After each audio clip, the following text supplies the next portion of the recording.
Hello friends, welcome to the video tutorial for phasor diagram for bridges part 1. In this particular tutorial, we are going to study the phasor diagrams drawn for the bridges where R, L and C, that is the resistor, inductor and capacitor, are connected across the bridge elements or bridge arms. The very first bridge that we are going to see here is Maxwell's inductance bridge. Okay, this is the circuit diagram for Maxwell's inductance bridge, where AB represents the arm 1, BC represents arm 3, AD represents arm 2 and DC represents arm 4. Here you have to remember one thing, that the voltage source and the detector are the mandatory elements connected across the bridge, without which the bridge is not going to work, because voltage source is going to give the supply voltage to the bridge and detector is going to balance the bridge in order for the bridge to proper function.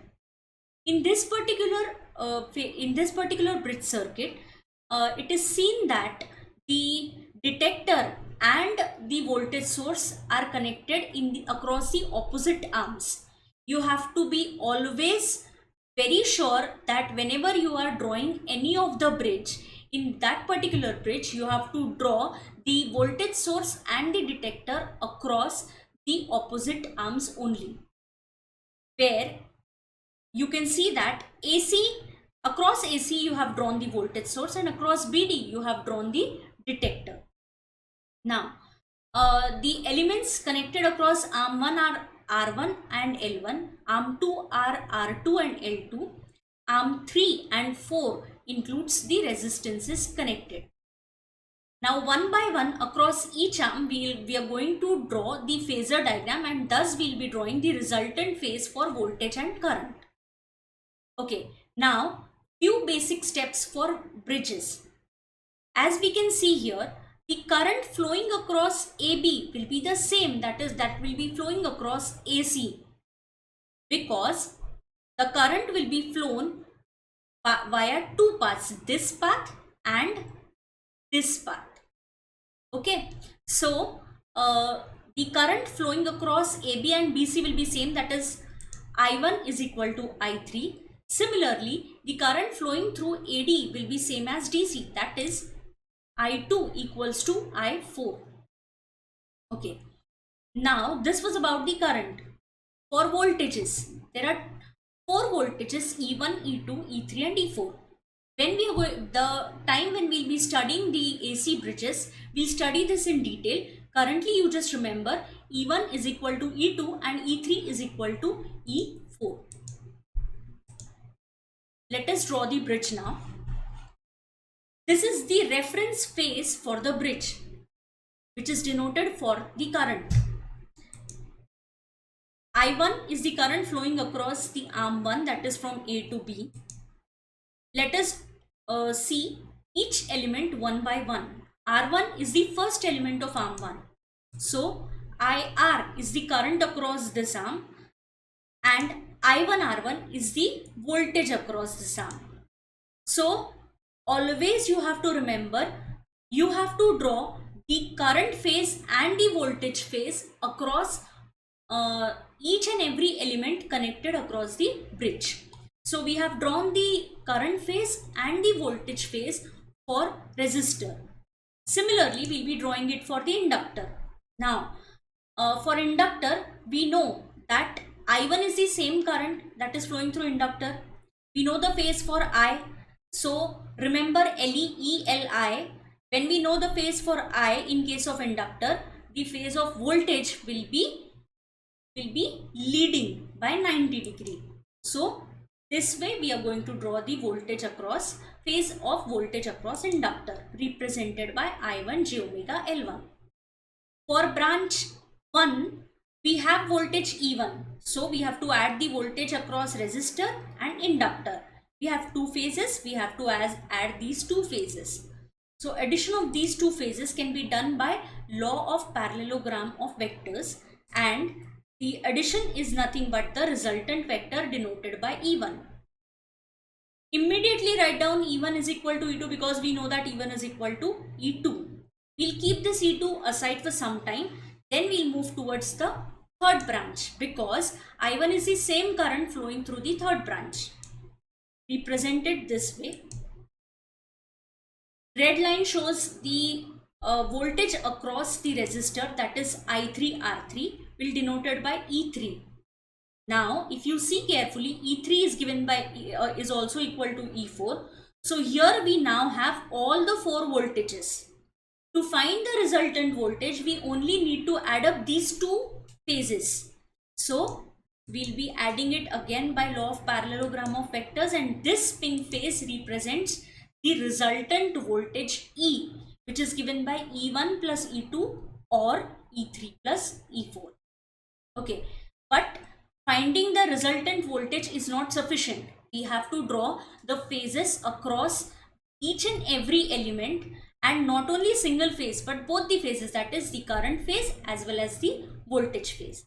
So currently we have drawn phasor diagram for the branch 1 and branch 3. Let us move towards the branch 4, that is I4R4, denoted by this blue line, and it is the same phase for the current also.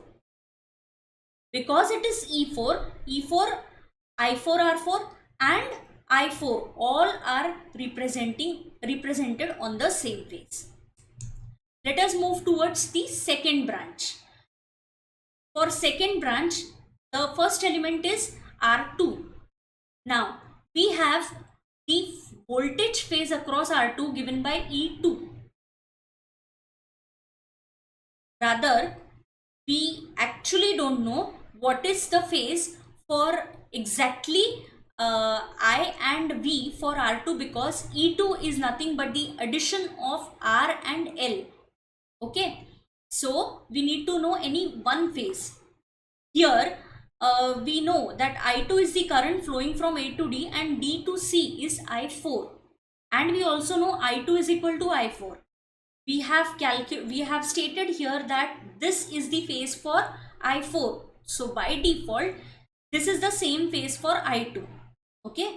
So this phase represents I2, and also it represents voltage across R2, that is I2 R2. I hope this is clear to all. Okay. If you haven't understood, you can pause the video and recheck how we have drawn the phase for I2 and R2. Okay, now we'll move towards the next parameter, that is L2. For L2, we know that I phase, that is the current phase, is known to us. It is in phase with the reference phase. So the voltage across inductor will be leading the current. So again, the same phase is denoted by I2 j omega L2. Okay, there is one more thing.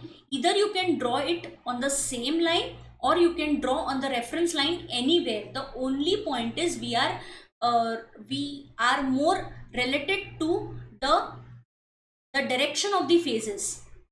We are no way connected to where we are drawing the phases actually, but we only want the final direction of the phase. So, okay. So this is the phase for I2 j omega L2. Now I2 j omega L2 is nothing but the voltage across the inductor. We have both the voltages. So adding these two voltages will give us E2. Similarly, we have added for the same way we have added for E1, we will be getting E2. In this way, we have drawn Maxwell's inductance bridge. The next bridge which we are going to see is Maxwell's inductance capacitance bridge. Okay, the only difference is that here a capacitor is connected in parallel with the resistors across the branch 4. Okay, again we know that I1 is equal to I3, then I2 equals to I4. For voltages, E1 equals to E2 and E3 equals to E4. The way we had drawn Maxwell's inductance bridge, in the same way we'll be drawing Maxwell's inductance capacitance bridge. The only difference will be dealt while drawing the bridge, while drawing the phasor diagram for fourth arm. Okay. Similarly, we'll be drawing the reference phase. I1 is the reference. Let us go one by one for each element. R1 is the first element. So current across I1, current across R1 is same as I1, and similarly the voltage will also be the same. IR is represented by current and I1 R1 is represented by the voltage. Okay. Now we'll move towards inductor. For inductor, this is the current, so obviously voltage will be leading, denoted by I1 j omega L1.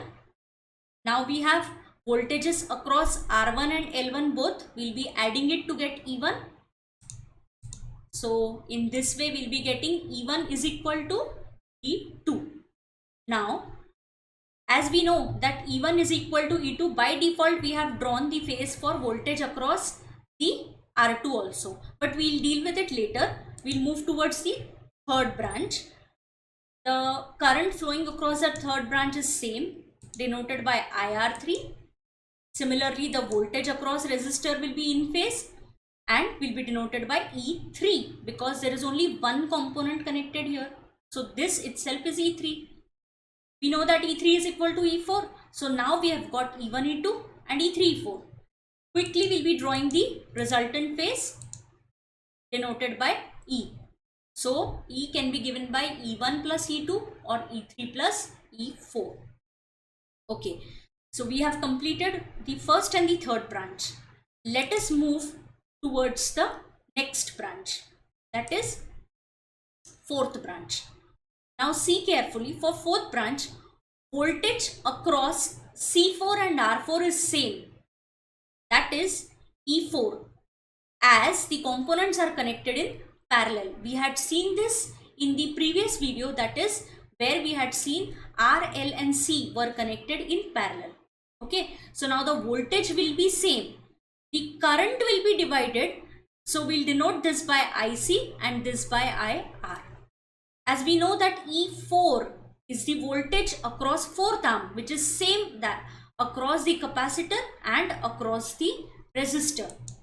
So IR4, that is current across this fourth resistance, and IR4 is same because this is the voltage.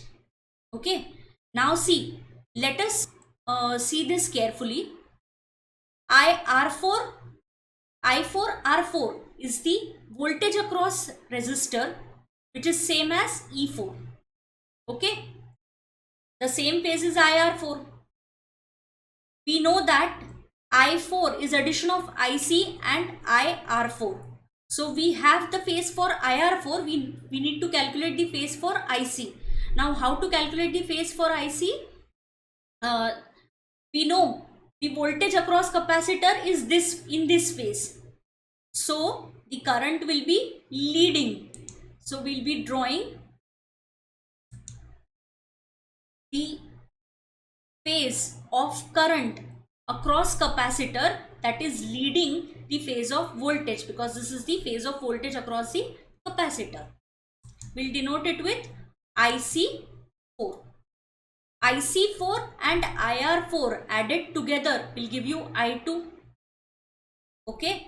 Now, as I told you before, no matter we have drawn the phases in wherever the position doesn't matter much, but the direction is more important. So taking the resultant of this, we'll be getting this phase, that is I2 or I4. We can say I2 and I4 both, because I2 is same as I4. In this way we have got the current across the fourth arm. Now when we say this is the current across fourth arm, that is I2, that means this is the current flowing through the resistor R2, and the same will be the phase for voltage I2 R2, that is nothing but E2. In this way, we have seen the current phase and the voltage phase across each and every element connected in series and parallel across the bridges. Thank you.